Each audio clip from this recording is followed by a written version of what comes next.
भारत और पाकिस्तान के बीच हालिया सैन्य तनाव और ऑपरेशन सिंदूर को लेकर एक नया विवाद खड़ा हो गया है। सीडीएस जनरल अनिल चौहान ने सिंगापुर में दिए एक इंटरव्यू के बाद कांग्रेस अध्यक्ष मल्लिकार्जुन खड़गे ने मोदी सरकार पर देश को गुमराह करने का आरोप लगाया। एक रिपोर्ट देखिए।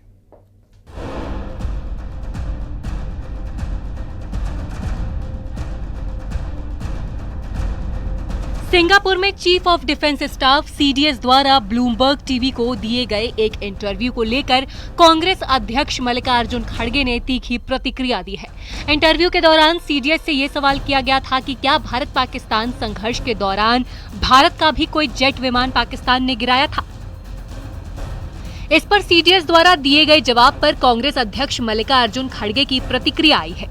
उन्होंने मोदी सरकार पर गुमराह करने का आरोप लगाते हुए संसद का विशेष सत्र बुलाने की मांग की है। सीडीएस के बयान के बाद कांग्रेस अध्यक्ष मल्लिकार्जुन खड़गे ने मोदी सरकार पर तीखा हमला बोला।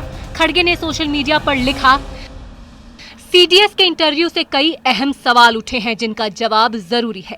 ये तभी संभव है जब संसद का विशेष सत्र तुरंत बुलाया जाए।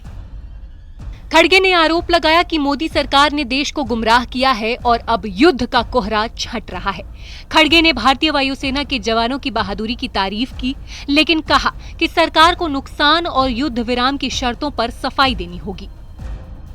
सीडीएस के बयान के बहाने कांग्रेस की सियासी चाल पर बीजेपी एक सुर में हमलावर है। वहीं कांग्रेस कारगिल की तरह समीक्षा समिति की मांग कर रही है। मानकर चल रहे हैं कि इस पर चर्चा होगी, बहस होगा पार्लियामेंट में। विपक्ष के साथ भी विश्वास में लेना चाहिए प्रधानमंत्री को। और हमारी एक सवाल है कि क्या जो कारगिल रिव्यू समिति की माफिक समीक्षा की गई थी कारगिल युद्ध के बाद, क्या आप जनरल चौहान जी ने जो कहा है उस मामलों पर भी आप विश्लेषण करेंगे, अध्ययन करेंगे, रिपोर्ट पेश होगा? हमारे डीजीएमओ ने 2 बार प्रेस कॉन्फ्रेंस करके पूरे राष्ट्र को ये बताया कि क्या हुआ और क्या नहीं हुआ और किन परिस्थितियों में भारत को जो कुछ करना पड़ा उस सब कुछ स्पष्ट बताया। मैं समझता हूँ उसके बाद किसी प्रकार के कोई सवाल की या कोई संदेह की गुंजाइश नहीं रह जाती है।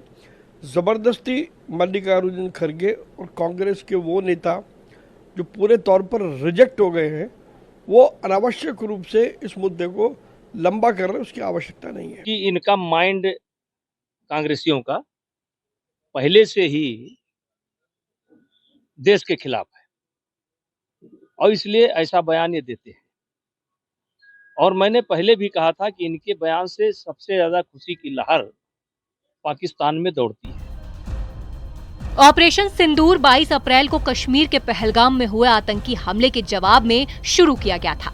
भारत ने इसके लिए पाकिस्तान समर्थित आतंकियों को जिम्मेदार ठहराया, जिसे पाकिस्तान ने खारिज किया।